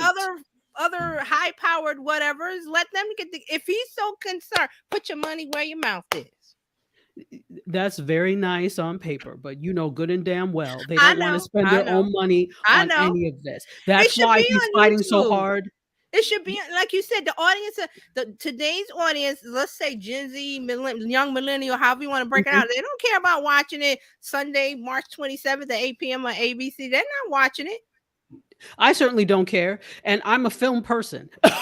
So put that thing on YouTube.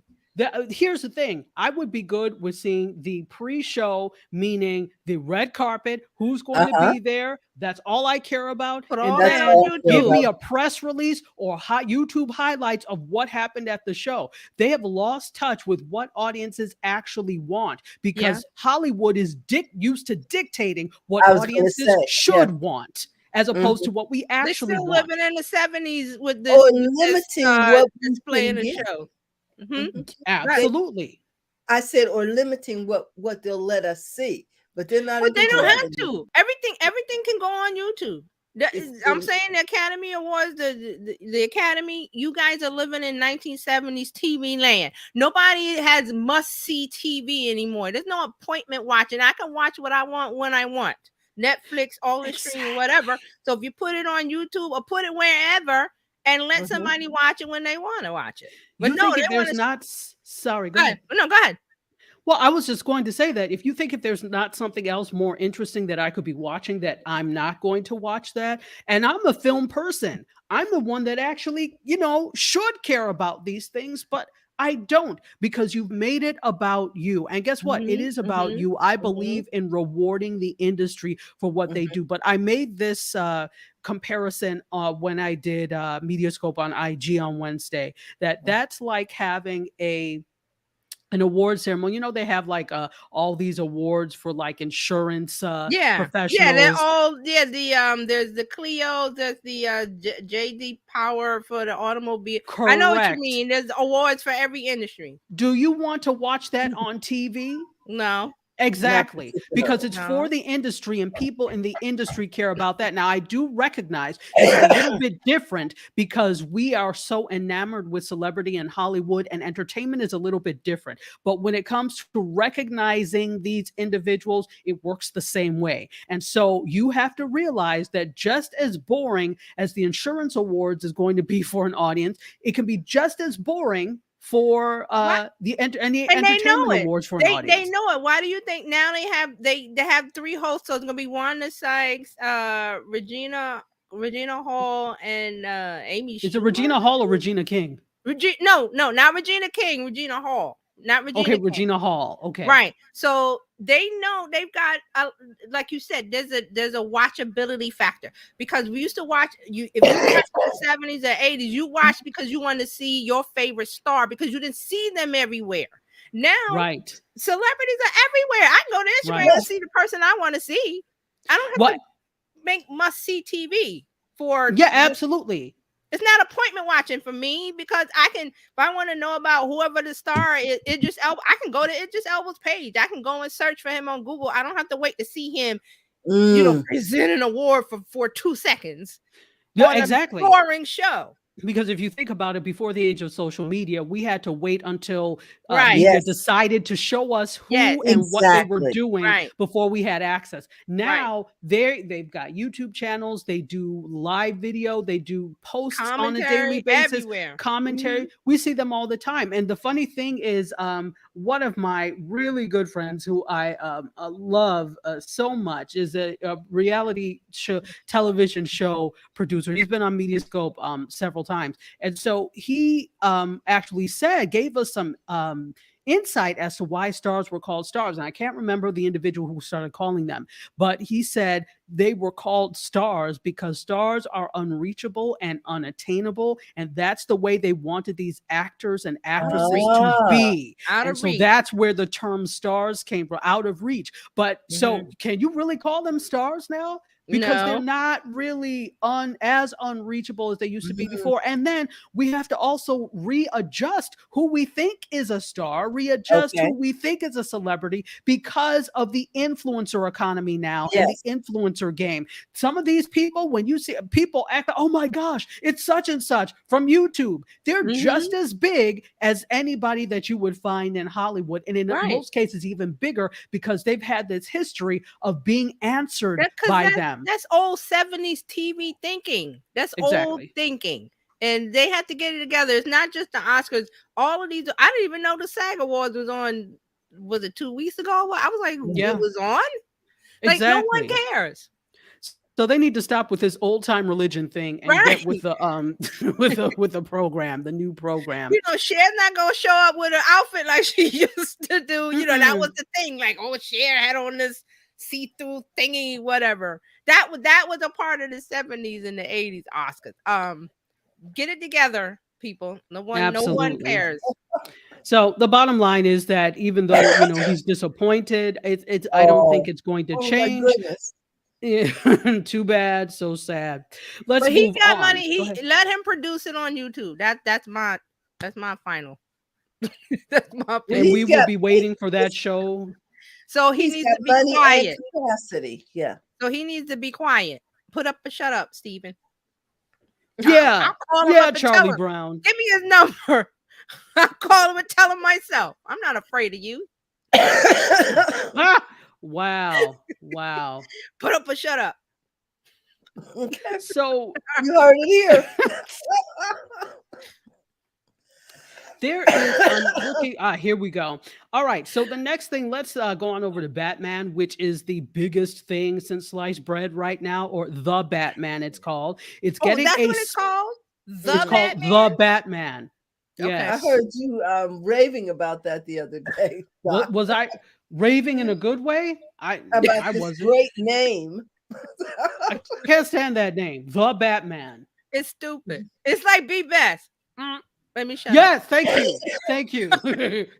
Thank you. It is the equivalent of Be Best. What does that even mean? So, The Batman is actually getting a spinoff on the HBO Max about the Penguin. Absolutely. So, I mean, I guess we could see this coming. I will add this, that this is not a true measure of how well a film could actually do, because we're really still in a pandemic. So isn't Really that it's a really great film, or that there's not a whole lot of other choice for us to see? So we're There's raving not a about lot of it. choice. There's not a lot of choice. That's the answer. Exactly.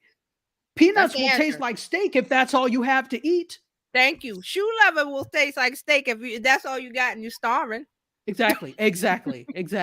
So, and that's not to discredit the film at all, but it's like, No. it's not fair to judge the merit of a film when there's not a whole lot of competition and there's nothing else to do. You know, of Okay. course, skipping stones on a lake would be really fun, which is actually fun, but that's like really fun if that's really all you have to do. But then when the carnival is in town, do you really want to skip stones on a lake?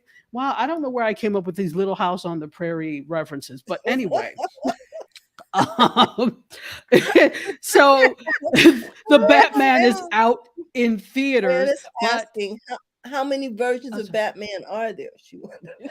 oh, I can't even count. I can tell you 15. Tell us. Are there 15? Yep. Okay, great, because Yep. I lost count after Yeah. Michael Keaton. 'Cause Anyway, Esquire has an article ranking every single Batman movie ranked from Oh. worst to best. Oh, please tell okay. me Michael Esquire. Keaton is at the top. I'm while you were talking, I was scrolling, so let me scroll down. The Dark Knight is number 1 with Okay, for some reason I knew it was going to be Heath Ledger. Heath Ledger. Yeah. Heath Ledger. Yeah. The Dark Yeah. Knight Rises. That actually was quite good. Guess what number 2 is? The Lego Batman movie. Stop the nonsense. Okay. Anyway. So Gotham, or The Gotham, is going to expand to HBO Max. The network announced this a couple of days ago, that there's going to be a spinoff about the Penguin coming in the form of a limited series. We don't know a whole lot else about this, according to The Verge, but it will see Colin Farrell reprise his role as the iconic villain, the Penguin. It's going to be executive produced by The Batman director Matt Reeves, along with Farrell, Dylan Clark, Lauren LaFranc, who is also going to serve as the showrunner.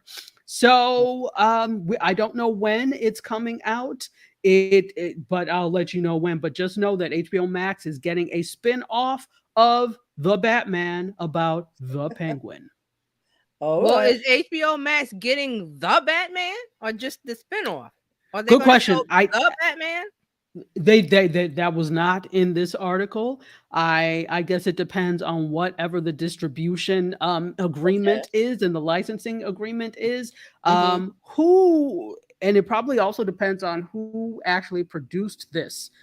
Is it Universal? I have to look to see, because then that will determine where it's going to be streamed, because it's going to be whoever owns that is probably going to stream it on their streamers first. Gotcha. So yeah, if you find who owns it, then we'll know where it's going to be. Okay. And it may not be HBO Max. So let's talk more about the Batman. Zoe Kravitz, who I absolutely love. I have not seen the Batman yet, but she plays Selena Kyle, aka Catwoman, and everyone is raving about her performance in this, the fight scenes and everything, that she was just amazing. I think she's amazing anyway. She is, for this generation, what Lisa Bonet was for us. Okay. And even though we were, probably pretty small when Lisa Bonet was the big thing, she still was style icon extraordinaire. Excuse me. And she was married to Lenny Kravitz. What? We loved Yep. that. This is what this generation's Zoe Kravitz is her mom, what her mom was to us. So, Okay. the thing is that she, according to the Hollywood Reporter, wanted to audition for a role in 2012's The Dark Knight Rises, but she was shot down because she was too, quote, urban. They actually told her, we're not going urban for this. And urban is code word for black. And in Exactly. 2012, I'm amazed that you can still open your stupid mouth to say that. She said this. I don't know if it came directly from Chris Nolan. I think it was probably a casting director of some kind or a casting director's assistant. Being a woman of color and being an actor and being told at the same time that I wasn't able to read because of the color of my skin and the word urban being thrown around like that, that was really hard at that moment. She also said, they told me I couldn't get an audition for a small role they were casting because they weren't going urban. It was like, what does that have to do with anything? I have to play the role like, yo, what's up, Batman? What's up going on with you? The funny thing is, she's not urban like they're making it to be. Well, they're stupid. That was dumb. They're all very stupid, and I hope they hear me say this. The fact that you don't have the critical thinking skills to discern that Black people are not monolithic, that we're just as much Afro-punk and Fishbone and heavy metal as we are R&B and hip-hop and everything else in between, and country and everything else in between, that we are from the White House all the way to the I don't want to say poorhouse, but outhouse. Yeah, you know what I'm trying to say. That we are not a monolith. We are so varied and diverse in the way we are, but you only see us in one way. And you're too stupid. Yep, I said it. Too daft to see that we are so much more than that. I think, if you can't see that, you need to be fired. You really do. You don't deserve a job because you don't have the critical thinking skills it takes to have the job. And I'm not going to be nice about it because what happens is we're always nice about this time. Yes, I don't care. I'm not being nice to you anymore because you always get away with it because people are nice and turn the other cheek. But like Steve Harvey said, I might turn the other cheek, but when I come back around, the back of my hand is there to slap you. So,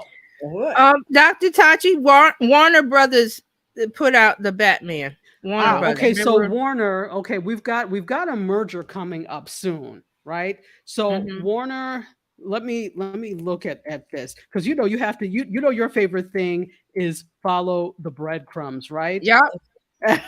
So that's what you have to do. So Warner is merging with Discovery, right? So Warner, I'm trying to remember who has Warner. So Warner is merging with Discovery, and what are the channels underneath underneath Warner? HBO Max. Okay, they're saying HBO Max. They're saying HBO Max. Because they did Dune that was Warner Brothers, and they did theatrical, and they did HBO Max. There you go. So in the Warner and Discovery merger, probably HBO Max will be included, but I don't know for sure that that's the case yet. If that is the case, then most probably we will get The Batman on HBO Max. But I think what is going to depend on is what the licensing agreement is, what the deal is, and whether or not HBO Max is part of this merger. Okay, got it. Yeah. Gotcha. So I'll just give a couple of more because I know we are like way over time. I will give you a few more things. So anyway, forget you. Now Zoe Kravitz is riding high, and now I'm sure you want her for your next project. Well, hopefully she's got enough projects to tell them to go and make stone soup. That I don't need you. All right, so let's talk about Shonda Rhimes. No, she hasn't killed somebody off yet on her show because you can't leave a Shonda Rhimes show as a character. You must die. I've never seen anybody leave a Shonda Rhimes show and they left, walking off on their own. they are killed in some sort of way.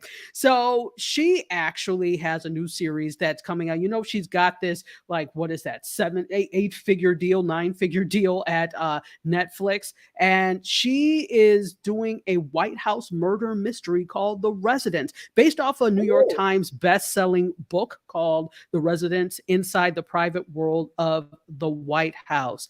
So she and her Shondaland partner Betsy Beers are going to executive produce this. It's a mystery drama, of course, as I said, basically a whodunit. It's going to be 8 episodes.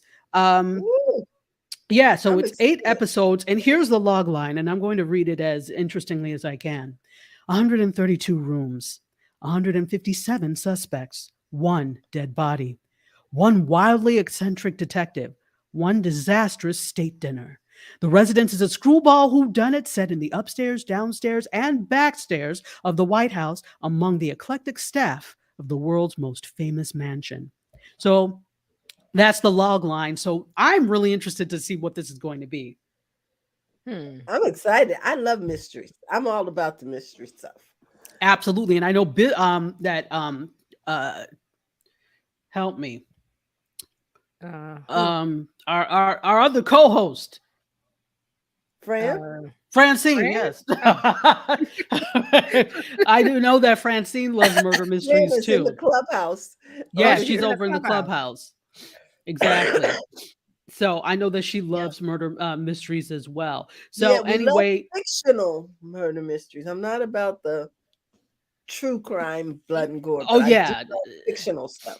Fictional, yeah, not true crime. So it actually, there is no date yet, but I will let you know when there is a date. Absolutely, absolutely. And let's do one last thing that is very interesting. There's a lot of stuff. Let's talk about TV. So our thing usually is that lower end of millennials and Gen Z are not television watchers. And for the most part, they do watch their devices. But there is a study that has come out that says that Gen Z watches nearly as much TV as short form video. So we always think about them watching TikTok and other short form video, and that the fact that they've abandoned watching traditional TV. And to an extent, that's true. But Horowitz Research's new State of Gen Z 2021 report comes out and says that 78% of 13 to 24-year-olds surveyed reported streaming shows, movies, sports, and other TV content weekly, compared to 79% who report streaming short clips and user-generated content, video game live streams, and videos on social media on a weekly basis. So short form share is a little bit higher amongst the youngest Gen Zers. 13 to 17-year-olds are the ones who really, according to this study, do a lot of streaming and watching of short form video compared to the older group among males. So this is interesting because the share splits are also similar across white, Latina, Asian, and Black Gen Zers. So the survey was 800 people, was supposedly nationally representative, but the study also included oversamples of Hispanic, Black, Asian, and Gen Zers, according to Horowitz, which is good because what ends up happening is that whatever study you do ends up only representing white Gen Zers, and that is not the case for all Gen Zers. So you need to have a good representative sample. One other thing, contrary to popular belief, Gen Zs do watch on traditional TVs as well as smartphones. 91% report using their smartphones every or almost every day, and 66% report the same about TVs. 6 in 10 say that they have a TV set in their bedrooms. So, and that's what I have for you for media news today. Wow. I'm really excited about this thing coming up with the White House. I'm looking forward to that. And you know, Shonda Rhimes has a lot of White House experience because of Scandal. So she has experience writing content for the White House. So I'm interested to see how this departs from Scandal. But the good thing is she has that basis of having, created Scandal and having created a drama that already takes place in the White House, where there were some aspects of who done it, to be honest. So Well, Lysandra has joined us in the clubhouse, and we just want to give you a shout out. We're wrapping up here for the Tech Life Weekly, and we just got finished listening to Dr. Tachi telling us all about Mediascope. We'd like for you to follow her. She does a show every Wednesday. We heard from Terry Johnson online everywhere, all the way from New York City, our social media strategist. And we are just here to help you stay current. So be sure to join us again. We're here every Friday.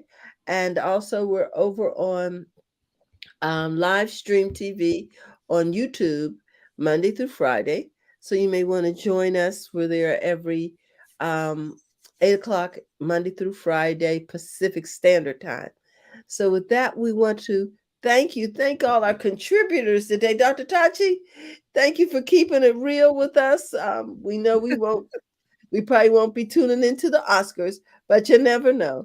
And TJ, thank you for letting me know that it's okay for me to put my iPhone and not have to hang my head. And because I'm not going there with people. It's your money. It's your money. You earned it. Do what you want with it. Hey, enjoy it.